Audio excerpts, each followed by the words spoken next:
100 years ago, a new theory about human nature was put forward by Sigmund Freud.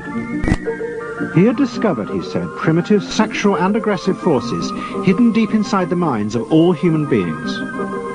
Forces which, if not controlled, led individuals and societies to chaos and destruction. This series is about how those in power have used Freud's theories to try and control the dangerous crowd in an age of mass democracy. At the heart of the story is not just Sigmund Freud, but other members of the Freud family.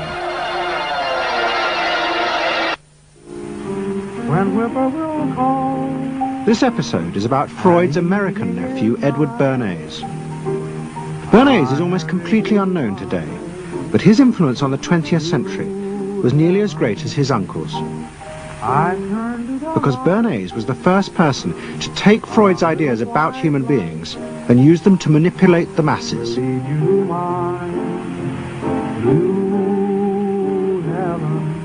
He showed American corporations for the first time how they could make people want things they didn't need by linking mass-produced goods to their unconscious desires. Out of this would come a new political idea of how to control the masses. By satisfying people's inner selfish desires, one made them happy and thus docile. It was the start of the all-consuming self, which has come to dominate our world today.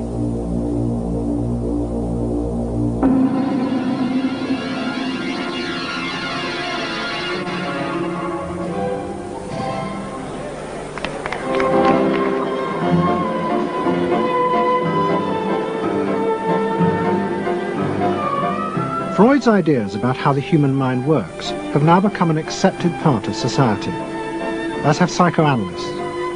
Every year, the psychotherapist's ball is held in a grand palace in Vienna.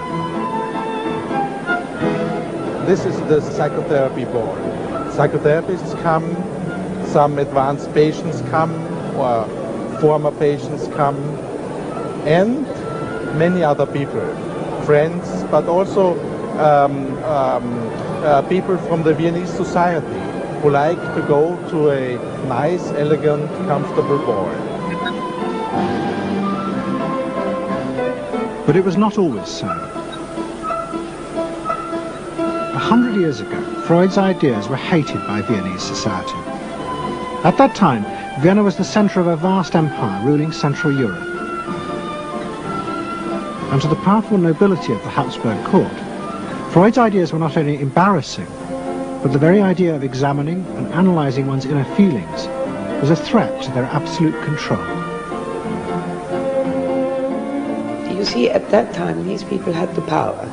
And of course, you just were not allowed to show your bloody feelings. I mean, you just couldn't.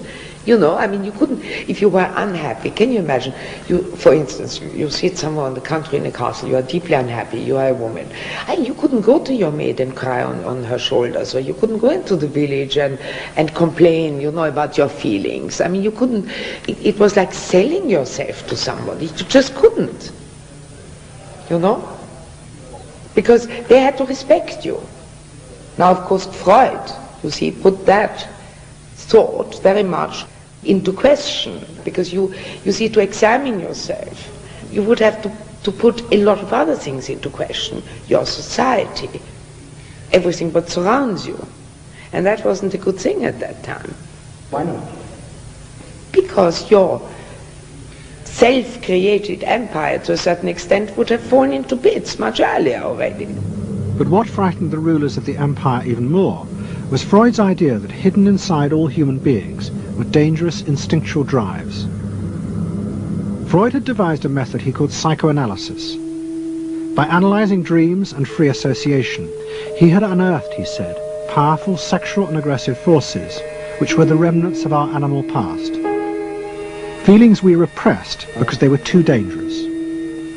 Freud devised a method for exploring a hidden part of the mind, which we nowadays call the unconscious, which is a part that is totally unknown to our consciousness, that there exists a barrier in all our minds which prevents these hidden and unwelcome impulses of the unconscious from emerging. Good night.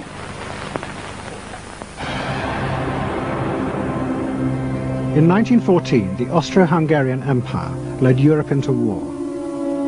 As the horror mounted, Freud saw it as terrible evidence of the truth of his findings. The saddest thing, he wrote, is that this is exactly the way we should have expected people to behave, from our knowledge of psychoanalysis. Governments had unleashed the primitive forces in human beings, and no one seemed to know how to stop them.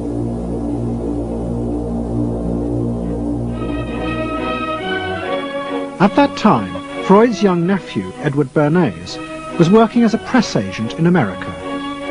His main client was the world-famous opera singer Caruso, who was touring the United States.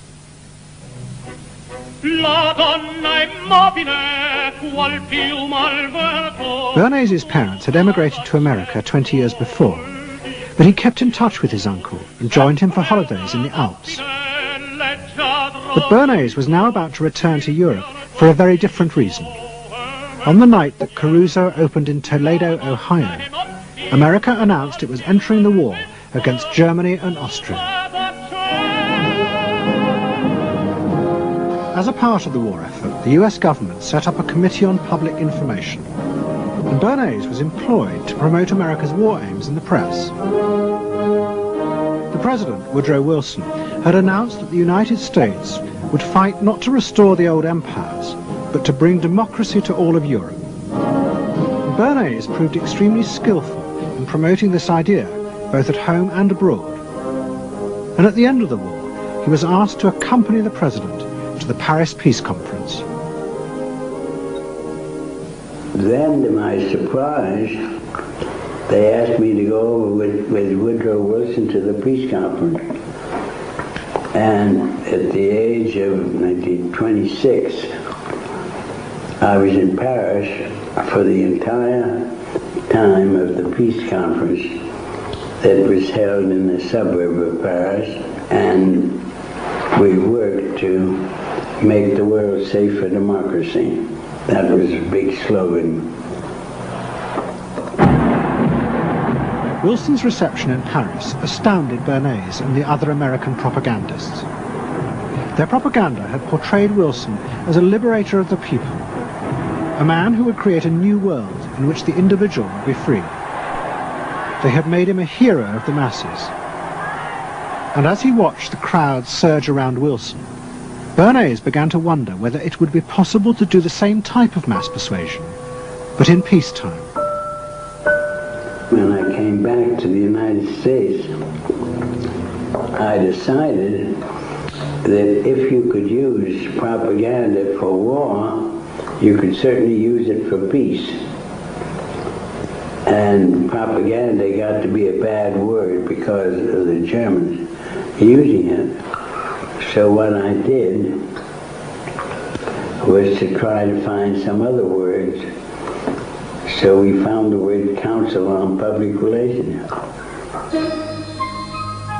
Bernays returned to New York and set up as a public relations counsel in a small office off Broadway. It was the first time the term had ever been used. Since the end of the 19th century, America had become a mass industrial society, with millions clustered together in the cities. Bernays was determined to find a way to manage and alter the way these new crowds thought and felt. To do this, he turned to the writings of his uncle Sigmund. While in Paris, Bernays had sent his uncle a gift of some Havana cigars. In return, Freud had sent him a copy of his general introduction to psychoanalysis. Bernays read it, and the picture of hidden irrational forces inside human beings fascinated him. He wondered whether he might make money by manipulating the unconscious. What Eddie got from Freud was indeed this idea that there is a lot more going on in human decision-making, not only among individuals, but even more importantly among groups, than this idea that information drives behavior. And so Eddie began to formulate this idea that you had to look at things that would play to people's irrational emotions. And you see, that moved Eddie immediately into a different category from other people in his field, and most government officials and managers of the day, who thought if you just hit people with all this factual information, they would look at that and say, oh, of course. And Eddie knew that was not the way the world worked.